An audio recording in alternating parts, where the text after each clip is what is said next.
Welcome to Tales from the Void.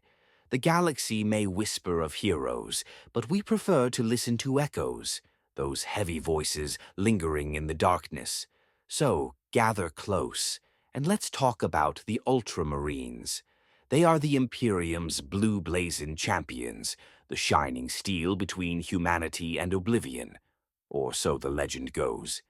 But as the Emperor himself might note, legends are forged from stories, and stories have two sides. Today, we peel back the layers of myth and propaganda to ask, are the Ultramarines really the righteous guardians they're made out to be? For aeons, the Imperium's propaganda machinery has cast the Ultramarines as the shining sons of the Emperor, flawless, noble warriors clad in blue who stand between humanity and annihilation. In pulpits and parliaments alike, legends are spun about their valor and purity. Children grow up with tales of their limitless courage as bedtime stories. They are immortalized in cathedrals and statues with smiles carved from marble, outnumbering even the stones on the worlds they have saved. But in the grim darkness of the far future, even myths hide blood. Under the roar of bolters and the clangor of liturgy, darker truths make themselves known. Today we try to separate myth from reality. It would be easy to dismiss this as heresy or a cynical smear. After all, the Ultramarines have kept the Emperor's realm alive through calamities that would have shattered lesser men. Their deeds are many. They held the line at Macraga even after the entire First Company perished in titanic battles. They crushed Hive Fleet Behemoth when it threatened to devour whole star systems. When Horus shattered half the galaxy, Gilliman's rebirth turned the tide and saved Terra itself. None of this is in dispute. It is all true. But truth is nuanced. The very traits that make the Ultramarines great can also make them dangerously inflexible. The same iron discipline that wins wars can turn golden hearts cold. Let's begin with the Codex Astartes, the sacred tome of tactics they hold dear. Authored by Gilliman in the ashes of the Horus heresy, it was meant as a guide to prevent nightmares from repeating. In theory, it was brilliant, an encyclopedia of strategy, organization, and discipline. It broke the legions into chapters, taught us how to deploy without one man crushing all others, and gave us standard formations so humanity could fight coherently. But even the best manual can become a chain. Over 10,000 years, this guide has become a prison. The Ultramarines recite the Codex like scripture, consulting its pages before every maneuver. Every battle plan, every drop pod, every flamer charge is run through that cold logic. Innovation dies quickly when your master text forbids it. War in the grimdark does not follow a formula. Despite this, the Ultramarines force the universe into one. Unwavering, rigid, unquestionable. If their battle plan is foiled by anything not in the Codex, they simply will not adapt. They will reinforce an already failed assault again and again, since Codex says advance is their only mantra. They'll send wave after wave of perfectly aligned squads into a living minefield if it adheres to the diagrams on paper. Never mind the pleas of veterans or the cries of innocent bystanders. To an ultramarine, deviating from the plan is a sin as grave as betrayal. Worlds burn while they refine their lines. Order is salvation, even if it demands 1,000 corpses. Their discipline is breathtaking, but it also breeds a chilling detachment. Space Marines in general sacrifice much of their humanity. The Ultramarines especially so. In their shining cities of Ultramar, citizens walk the streets with awe and gratitude, yet a cold presence lurks behind every ceramite visor. The Ultramarines do not mingle with common folk. They stand on balconies as lofty as destroyers, flanked by honor guards. When they descend among the populace, it is like an imperial procession. Faces hidden, voices distant, eyes fixed on duty. They are noble, which is a polite word for aloof and unreachable. In their presence, ordinary men feel small, as though unworthy of sharing the same air those gene-forged lungs breathe.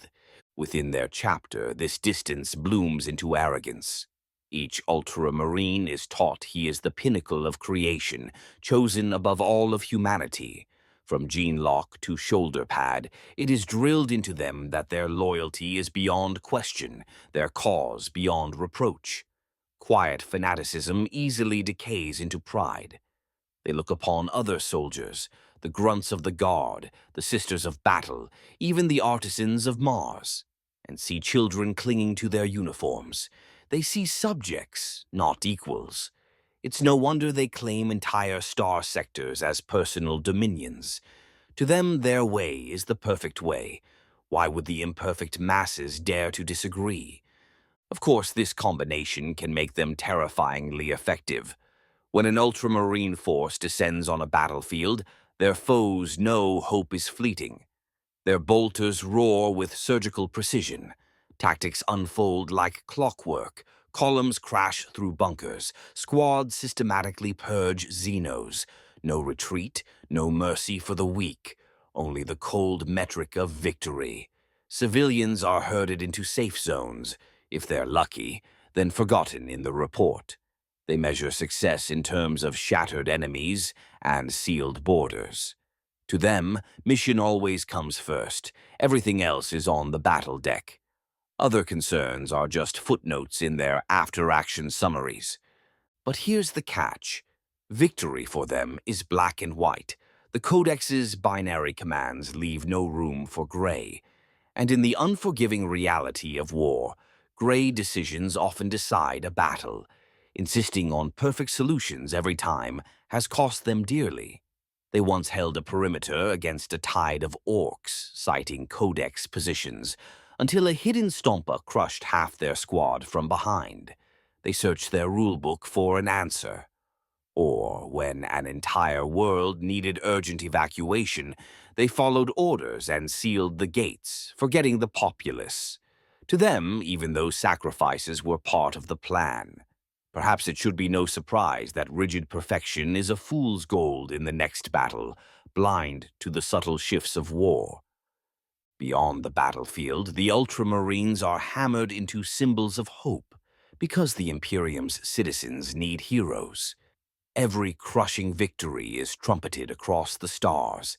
Hymns sing their names, holovids loop their glories, and banners of the Ultramar symbol flutter over every victory square. On Terra, governors carve medals in their honor. But truth lives in whispers, not anthems. Questions are cropped out of the official record. How many innocents went uncounted? How many worlds were kneaded into submission? The scribes record casualties minimal and move on.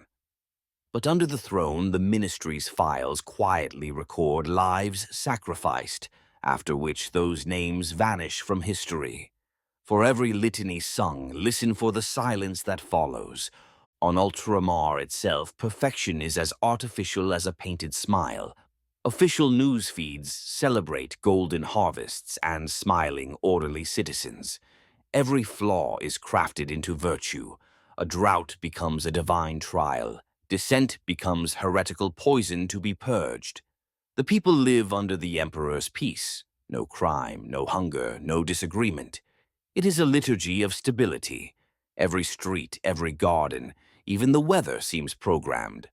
Parks are laid out in immaculate symmetry, gardens pruned perfectly, and streetlights pulse with the same tempo as a marine's life signs.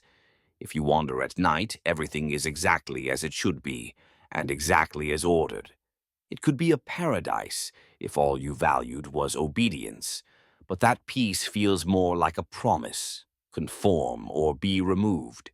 This is the Emperor's paradise, safe, compliant, and exactly as they planned.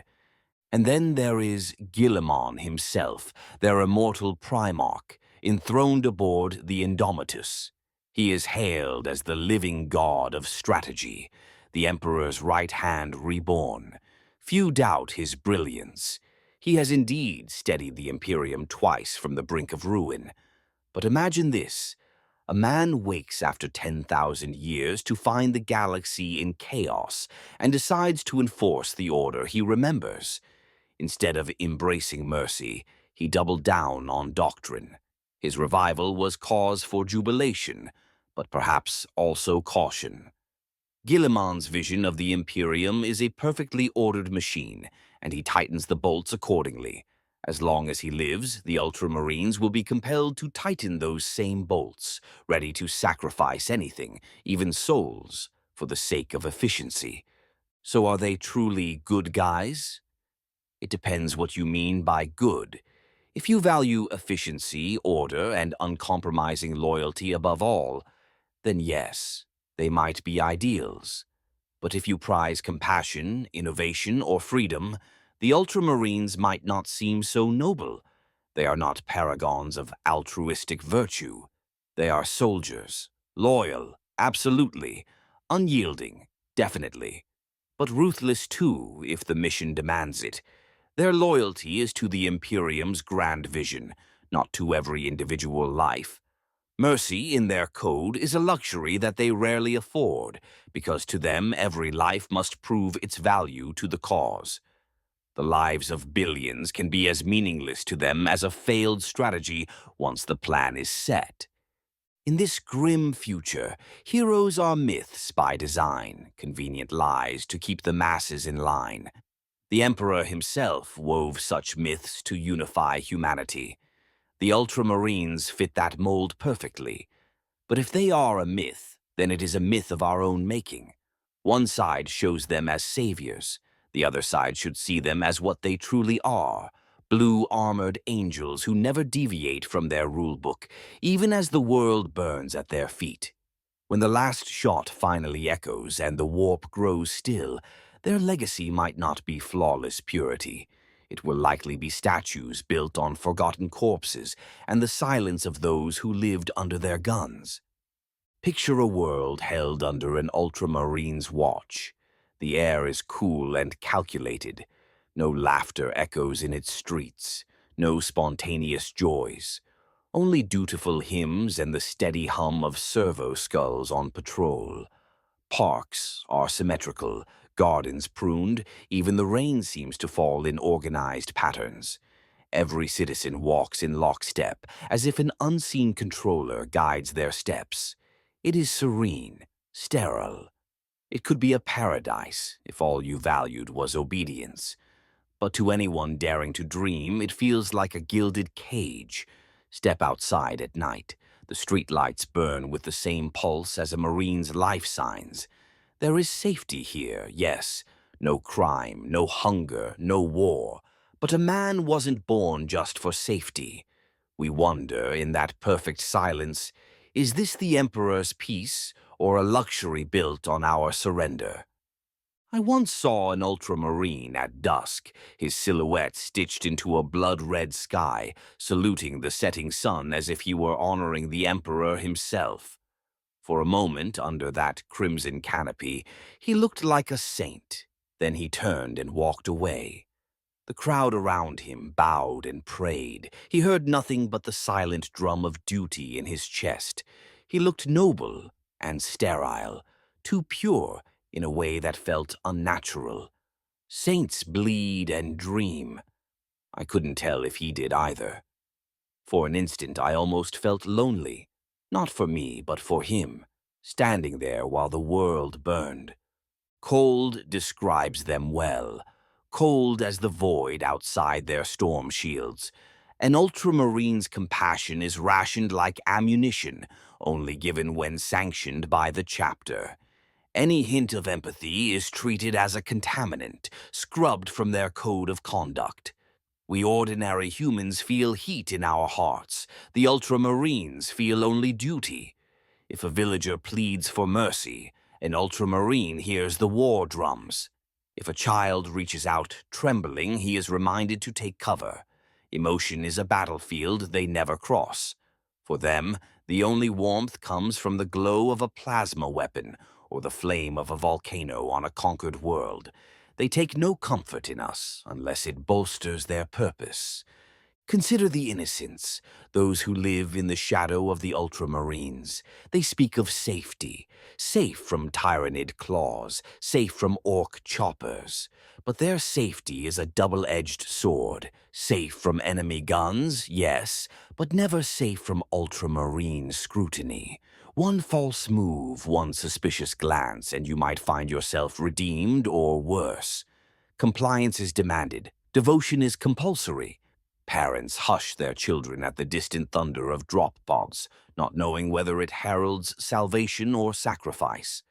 On Ultramar's worlds, children are taught that obedience is love, and any dissent is poison. To them, this is the Emperor's peace, a kind that keeps you alive under watch and thoroughly broken in spirit. And perhaps worst of all, the Ultramarines believe in what they do.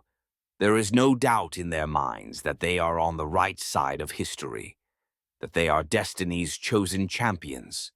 This certainty is intoxicating, the refinement of pure fanaticism.